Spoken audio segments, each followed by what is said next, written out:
Have you ever felt like you needed to disappear? Have you ever wished you could just vanish for a while? Turn off your phone, close the door, stop existing in the eyes of the world, even if only for a few days?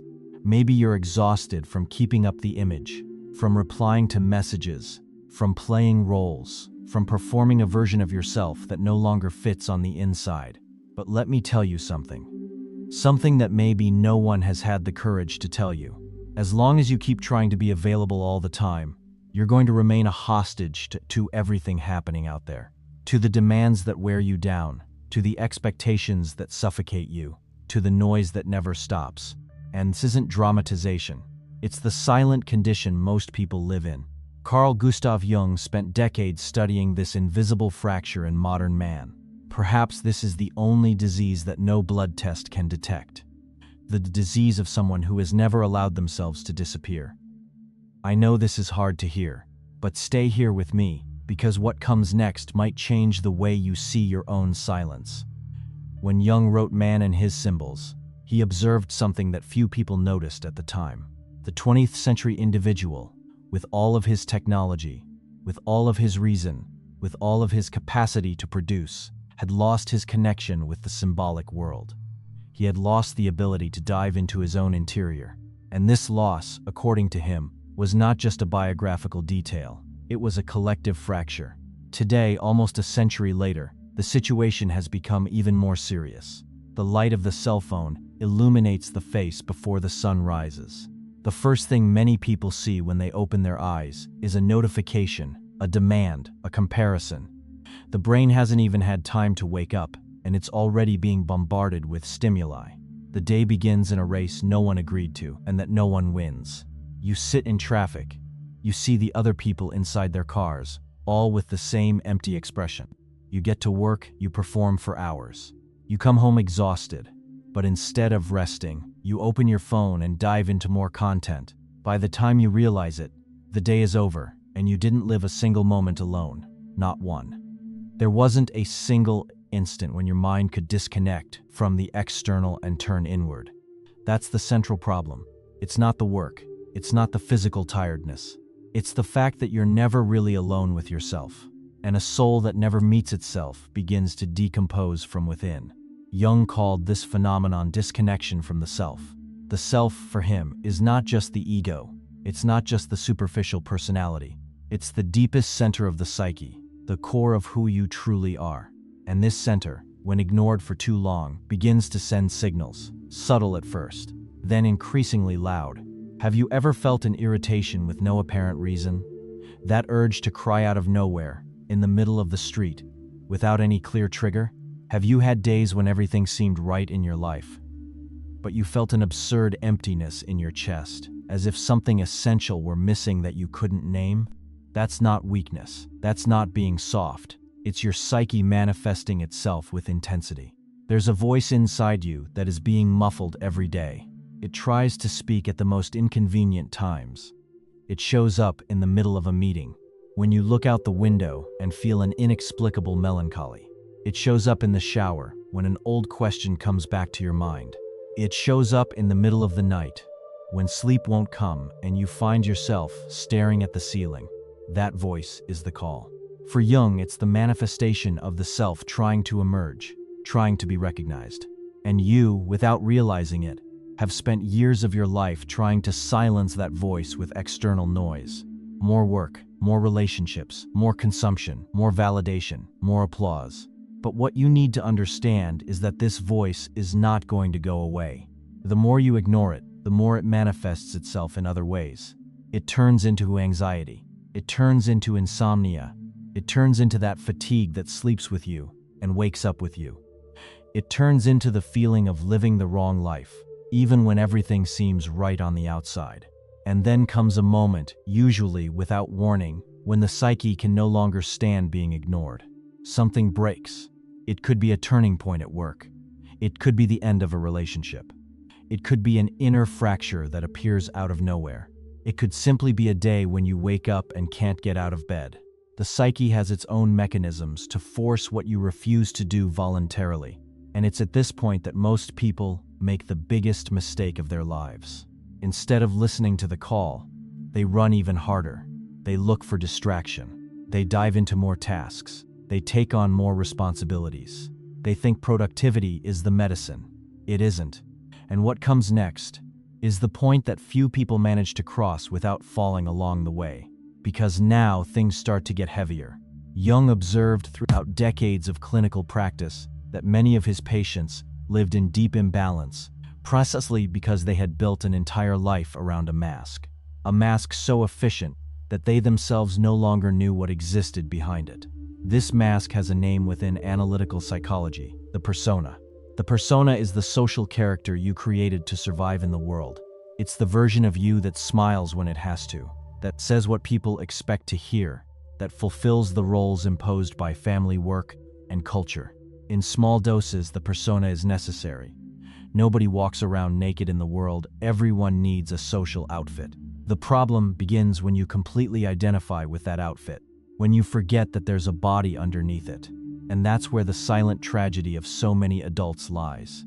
Intelligent, successful, admired people who look in the mirror at 40, at 50 years old, and realize with horror that they no longer know who they are.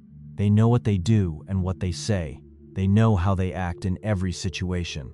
But they don't know who they are. They've built an entire career on a borrowed identity. Jung described this throughout his work with brutal clarity. When the individual identifies exclusively with his persona, the soul withdraws. The true self goes and hides in deeper and deeper layers of the unconscious.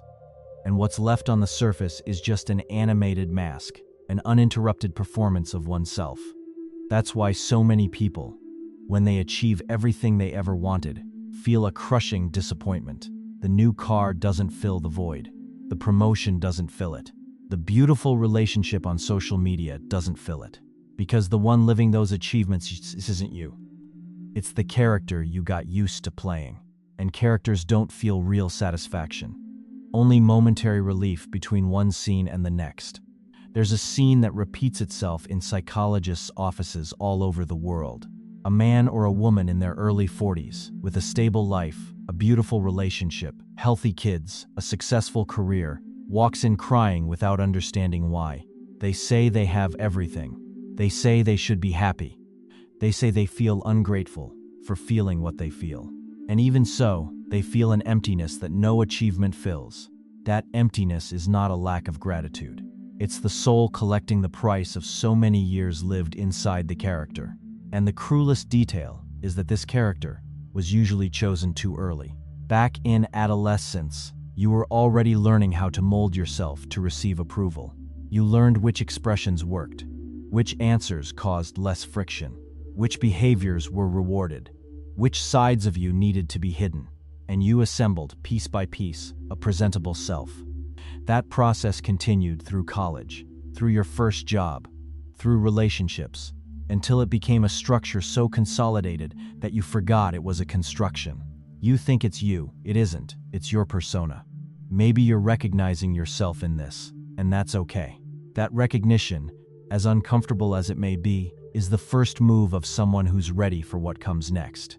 Disappearing is the first step to taking off that mask before it turns into skin. And when I say disappearing, I'm not talking about running away to a deserted island or abandoning your responsibilities. I'm talking about creating a space within your life where the persona can be set down, where you can, even for just a few hours a day, stop performing. But here comes the part nobody wants to hear. The world is not going to give you permission for that. Quite the opposite. Contemporary society operates according to a specific structural logic. It values those who produce, who appear, who show themselves, who are available. It looks down on those who withdraw, who take their time to reply, who prefer silence over exposure. Jung, when analyzing Western culture, observed that the collective ideal always leaned toward the extrovert, toward the man of action, of constant presence, of firm speech. The introspective, the contemplative, the silent one was seen as eccentric, weak, or in the worst case, unbalanced. Today this logic has only intensified. You have to be on social media. You have to show yourself. You have to have an opinion about everything. You have to reply to messages within minutes. You have to always be reachable. Absence has become a problem. Silence has become suspicious. Whoever disappears gets called out. Whoever withdraws gets judged. And whoever dares to say, "I need some time," gets labeled immediately. That's why no one is going to give you that authorization. You have to authorize yourself. And this may be the most important act of your adult life. If you're waiting for someone to understand, waiting for the right moment, waiting for an inviting pause in your schedule, forget it.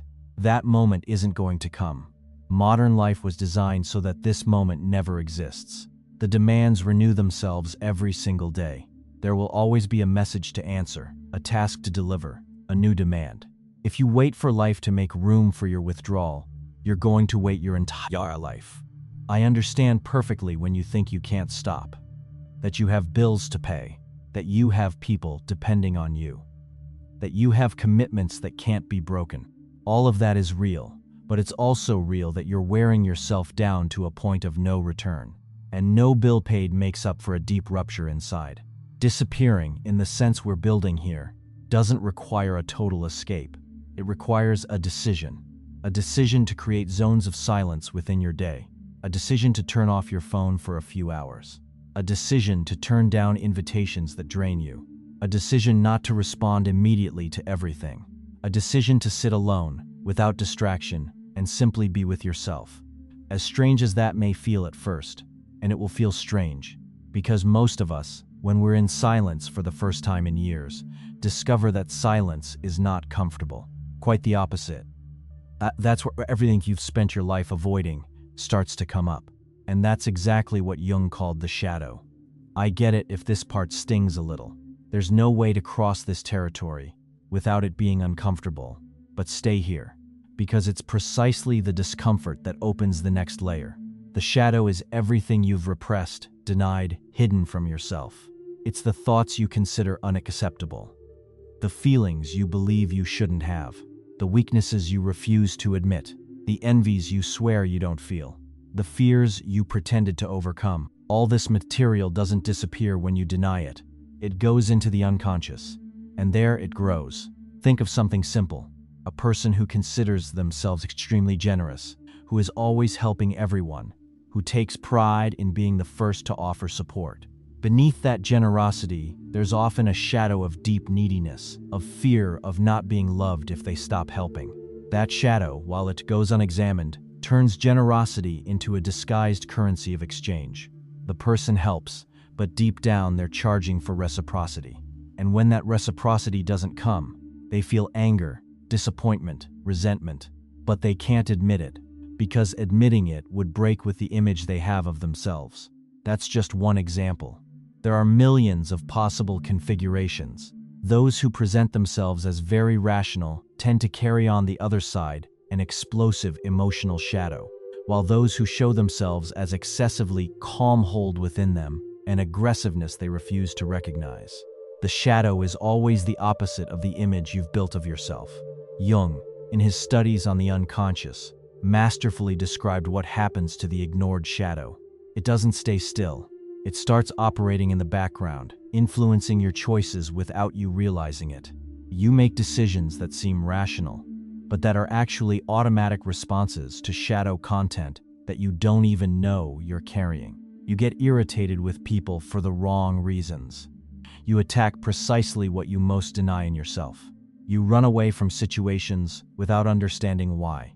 The shadow, when unconfronted, becomes the silent pilot of your life.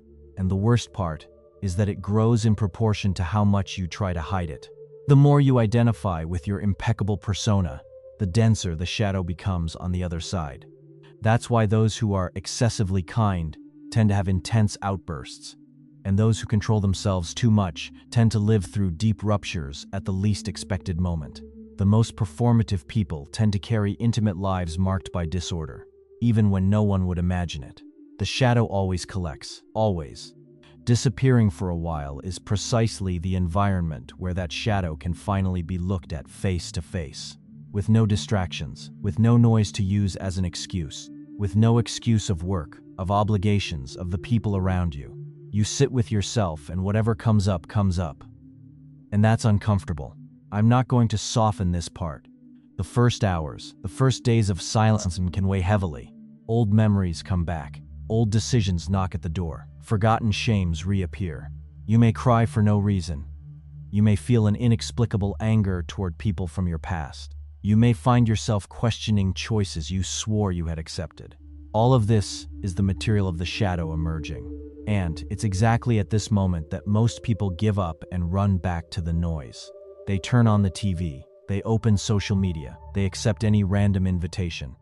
They do anything to escape that encounter with themselves. Don't do that. That's the gate.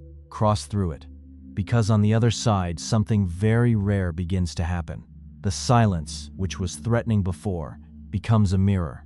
You start to hear yourself. And hearing yourself, for the first time in years, is one of the most transformative experiences there is. Jung lived this in his own skin. For a long period of his life, he went through an extremely intense phase that he himself called his confrontation with the unconscious. It was a moment when he stepped away from much of his public activity to dive into his own depths. What he experienced during that period became one of the most singular experiences ever recorded in the field of depth psychology. In this process, Jung discovered something essential. Silence is not empty. It only seems empty to those who have never learned to inhabit it. When you stay inside it long enough, you discover that silence is full of images, of intuitions, of memories, of answers to questions you didn't even know you were asking. Silence is the space where the soul finally speaks. And those who have never silenced themselves have never really heard themselves. But there's an important distinction that a lot of people get confused about. There's a difference between creative solitude and reactive isolation. And that difference determines whether your withdrawal is going to transform you or paralyze you. Reactive isolation is escape, it's resentment, it's paralysis disguised as retreat. Those who isolate themselves this way are running from people because they're angry at them, because they've been hurt, because they want to punish the world with their own absence. This type of withdrawal doesn't heal, it deteriorates from within. Instead of diving inward, the person locks themselves inside their own wounds and keeps spinning in circles. It's not withdrawal, it's prison. Creative solitude is something completely different. It's a voluntary exile, chosen with clarity. It's the conscious decision to step away in order to mature, not to take revenge. Jung lived this in his retreat. Friedrich Nietzsche also exalted this kind of solitude in Thus Spoke Zarathustra. Nietzsche's Zarathustra went up the mountain alone.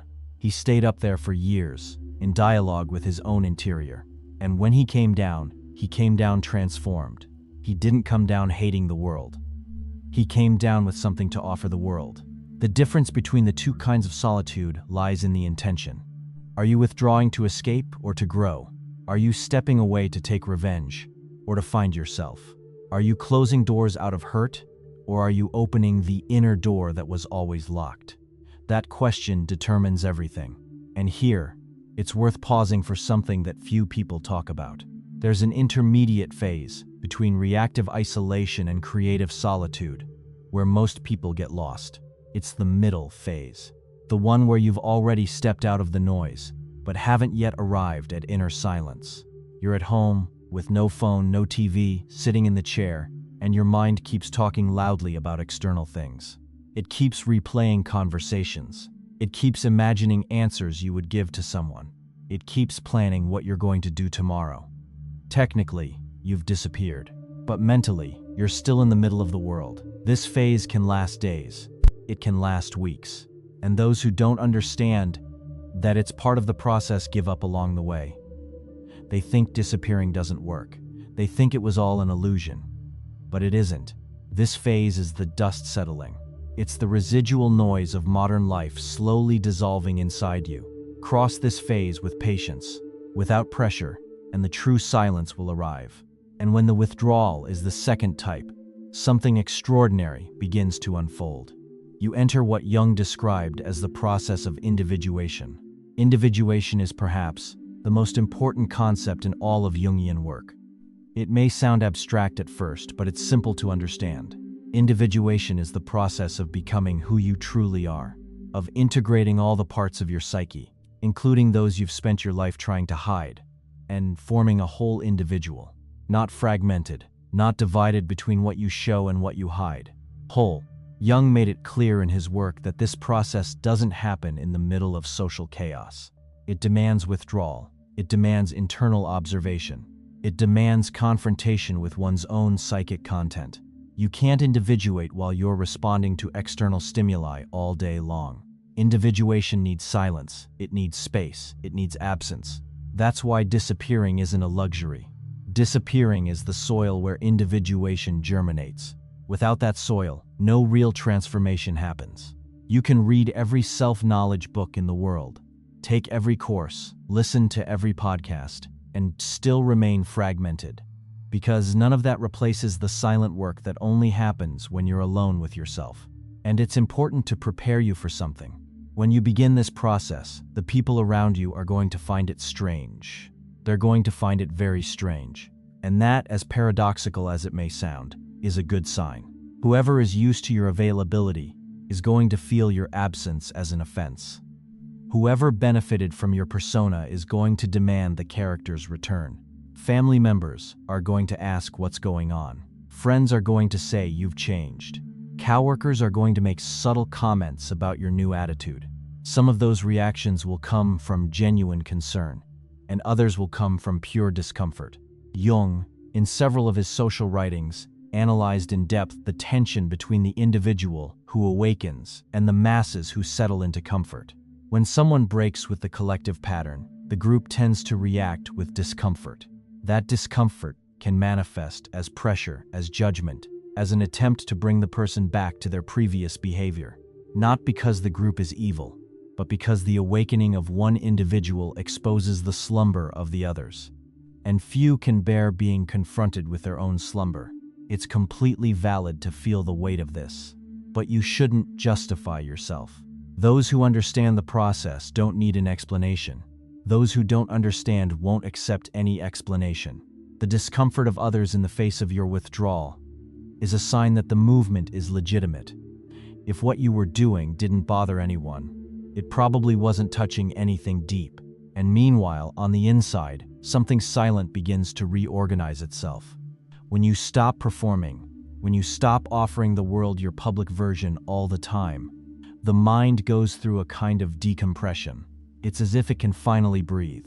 Dreams begin to intensify. This is something Jung observed in himself and in hundreds of patients. When the individual enters a phase of withdrawal, the material of the unconscious emerges more strongly during sleep.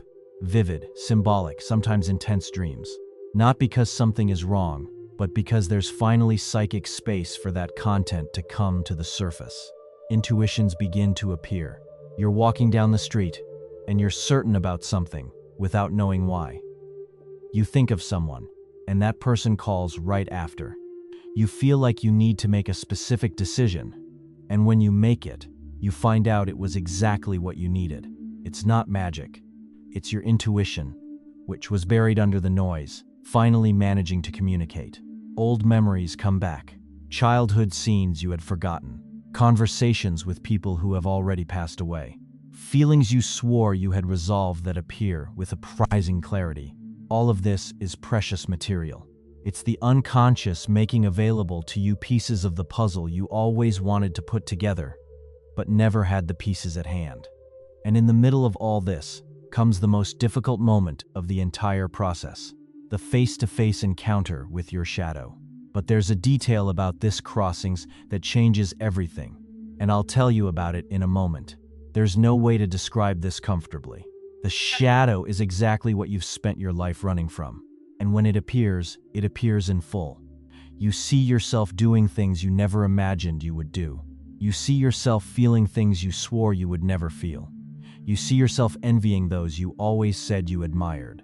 You see yourself angry at those you always said you loved. You see yourself with weaknesses you always hid even from yourself. Jung wrote one of the most famous lines in all of his work. He said that no one becomes enlightened by imagining figures of light, but by making the darkness conscious. That line is deeper than it seems. It means that real transformation doesn't come from running away from the dark. It comes from recognizing the dark. It comes from looking at everything you are, including what you would rather not be, and saying, "This is also me." That recognition is painful. You may go through days with a physical sense of heaviness. You may feel ashamed of yourself. You may enter emotional states that seem unjustifiable. But it's precisely this crossing that sets you free. Because the shadow, once recognized, stops operating behind your back. It integrates. It becomes conscious. And what becomes conscious loses the power to control you. There is no individuation without this crossing. There is no real transformation without this courage. Whoever withdraws and refuses to look at their own shadow simply changes the scenery. They go back to the same life, with a fresh coat of paint on top. And in the middle of this crossing, symbols begin to appear. In dreams, in recurring thoughts, in mental images that come out of nowhere, in books you open and find exactly the line you needed to read, in casual conversations where someone says something that seems to speak directly to your question. Jung's dedicated a large part of his work to showing that these symbols are messages from the unconscious. Many of them, according to his theory, come from an even deeper layer of the psyche, the collective unconscious, formed by patterns shared by humanity over millennia. These patterns, the archetypes, manifest themselves in dreams, in myths, in works of art, in ancient religions. And when you're in deep withdrawal, they begin to communicate with you directly. Along with these symbols, what Jung called synchronicities may also arise. Meaningful coincidences. External events that seem to answer internal questions. It's not magic, it's not mysticism. It's a phenomenon he studied for years, and which, according to his theory, connects the inner world to the outer world in a causal way. Learning to observe these signs, even intuitively, is an essential part of this phase of the process. You may be thinking about someone you lost contact with years ago, and that person sends you a message that same day. You may be wrestling with a specific question about the direction of your life, and overhear a random conversation in a restaurant that answers exactly your question. You may be going through a difficult moment, and open an old book at random to exactly the page where what you needed to read is written. These coincidences don't prove anything mystical, but they show that, in a state of withdrawal, perception becomes sharper. You start to notice connections that used to go unnoticed, and the world once mute starts to feel full of messages. And you may be thinking right now that all of this sounds distant, too sophisticated for your ordinary day. But I assure you, this process happens in anyone who allows themselves to disappear for as long as it takes. You don't have to be a psychologist. You don't have to be an intellectual. You just have to be willing.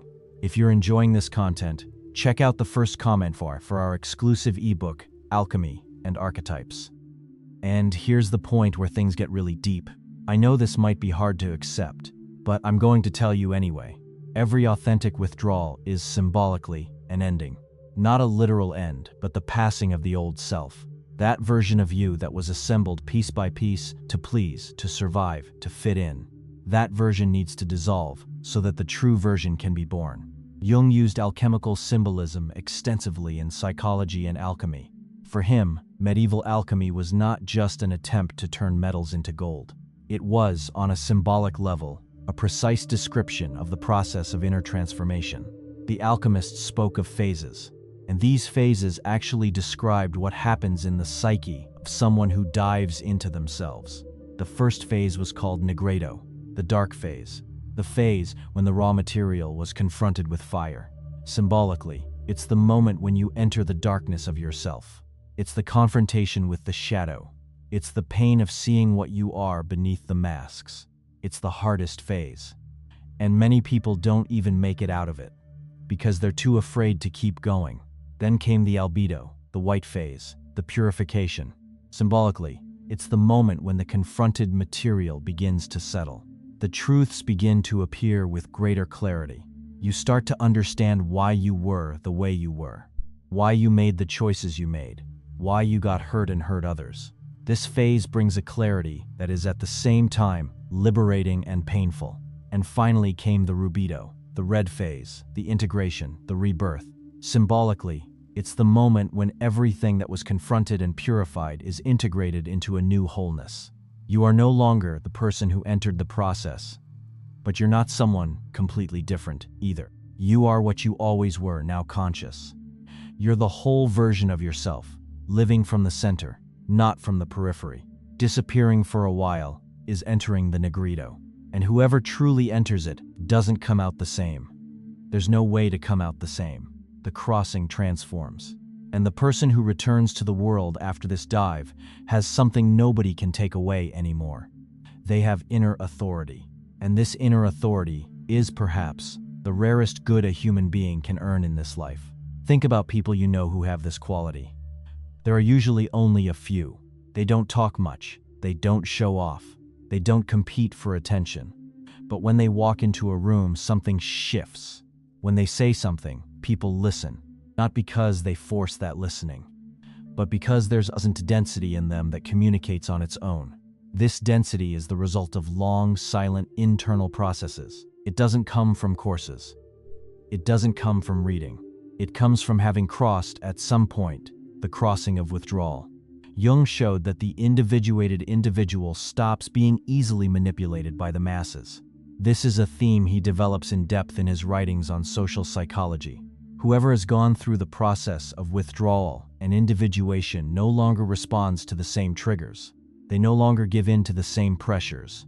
They no longer fall into the same emotional traps, because now they recognize themselves. They know who they are, and whoever knows who they are doesn't need the world to define their value. Nietzsche complemented this idea in his work. For him, the type of man who emerges from deep solitude is a type of man who does not belong to the herd. Not because he feels superior, but because he no longer needs the group's approval to sustain himself. This kind of transformation is, to some degree, inconvenient for the dynamics of the market. Not in the violent sense of the word, but in the sense that this person becomes impermeable to the structural pressures that keep the machinery running. That's why the world, ultimately, doesn't reward this process, because it creates people who don't consume out of neediness, who don't work out of fear, who don't obey out of insecurity, people who choose from the center and not from the margins. And an entire structural logic depends on people choosing from the margins. But there's an important warning that Jung always made, and that needs to be said clearly. Disappearing is not running away. Disappearing is not punishing others with your silence. Disappearing is not playing the victim. Disappearing is not feeling superior. Disappearing is not turning into an eccentric figure who thinks they're more spiritually evolved than the rest of humanity. Jung warned against a phenomenon he called inflation of the ego. It's when the ego, instead of integrating the contents of the collective unconscious, identifies with them and starts to feel grandiose, special, enlightened. The person starts to think they have cosmic missions, that they understand things others don't understand, that they're on another level of consciousness. This is a subtle and delicate trap. Instead of individuation, what happens is a distortion of the ego. True withdrawal is humble, silent, without spectacle. Whoever truly disappears does not announce that they're disappearing. They don't post a picture of their own retreat. They don't put on a performance of their own introspection. They simply withdraw. They live the process. And when they return with more listening, more empathy, more depth, not with more arrogance. Whoever disappears to draw attention hasn't really disappeared. They've just changed stages. And that's why so many retreats, so many spiritual processes, so many attempts at transformation end up leading nowhere. Because they've turned into a performance of withdrawal. The person disappears for a week and comes back wanting to tell the whole world how they've transformed. That's not the process. That's the opposite of the process. Authentic withdrawal leaves marks, but does not show off medals. Whoever has gone through it is recognized by what they've become, not by what they tell. People notice this. They feel something different in that presence, but they can't name it. They simply perceive that there's a density, a calm, an inner authority there that wasn't there before. And if you've made it this far, maybe this is the time to ask yourself the most important question. When was the last time you allowed yourself to disappear? Not to rest, not to go on vacation, not to take pictures somewhere else, but to be alone with yourself, in silence, without performance, facing what's inside. If you can't answer, that's exactly the sign. If you have to think hard to find that memory, that's the sign. If the answer is never, That's the biggest sign of all. You don't need to ask permission to find yourself again. You don't need to wait for vacation. You don't need to wait for life to slow down. You don't need to wait for people to understand. You don't need to wait for the perfect moment. The perfect moment doesn't exist. What exists is your decision, and that decision is ultimately yours, nobody else's. You can keep performing until the whole structure caves in from within, or you can choose to withdraw before it's too late. You can keep responding to everyone except yourself, or you can choose for the first time in a long time to respond to the call that's being silently muffled inside you. Disappearing for a while is not a luxury, it's a psychic necessity. It's the oldest path of human transformation, present in every tradition and validated by depth psychology. I'm not saying this to leave you anxious, but to wake you up, to remind you that there's another way of living, and that this way begins precisely the moment you decide to allow yourself to disappear from the noise and reappear from yourself. Jung wrote in one of his reflections a line that perhaps summarizes everything that has been said here. He said that whoever looks outside dreams, and whoever looks inside awakens. The world taught you to look outward your entire life, to look at others, at achievements, at images, at expectations. Maybe it's time to reverse the direction of your gaze. And maybe you'll discover, when you turn your gaze inward, that everything you were searching for out there was waiting here, in patient silence, for far longer than you can imagine. Start small. You don't have to abandon your life. You don't have to climb a mountain. Start with 20 minutes a day, without a phone, without a TV, without a book, without music, without anyone. Just you with yourself. It will seem like a little. It will seem strange. But over time, this small habit will deepen. It will become an hour. It will become a whole morning. It will become a whole weekend. And at some point, without you noticing, it will become a permanent inner place where you can always return, no matter what's happening on the outside. This is the true gift you can give yourself in this life. Not money, not achievements, not the admiration of others, but the ability to inhabit your own silence, to bear your own company, to recognize yourself. Because in the end, when everything else passes and everything passes, what's going to remain is exactly this: your relationship with yourself. And that relationship was either built at some point, or it was never built. There's no middle ground. If this reflection moved you, leave your like, subscribe to the channel, and click the bell so you don't miss any content.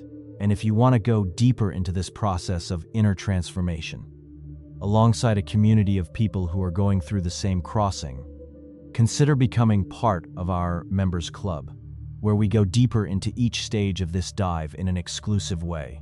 See you in the next video.